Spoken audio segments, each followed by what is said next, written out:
ఇట్లా అనగదొక్కటం ఏంది, ఈ వివక్ష ఏంది అసలు? అంటే వాళ్ళు క్యాథలిక్లు, వీళ్ళు ప్రొటెస్టెంట్లు కనుక వీళ్ళు అద్భుతాలు చేసినా కూడా వాళ్ళు గుర్తించరా?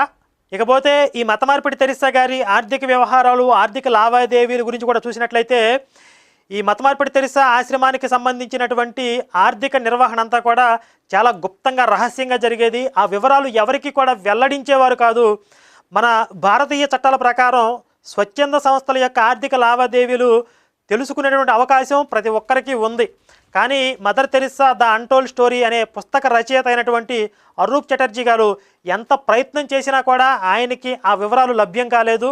ఇలా అనాథలకి, నిర్భాగ్యులకి, వృద్ధులకి, వ్యాధిగ్రస్తులకి సేవ పేరుతో కొన్ని లక్షల కోట్ల మిలియన్ డాలర్లు ఈ మత మార్పిడి ఆశ్రమానికి వచ్చాయి.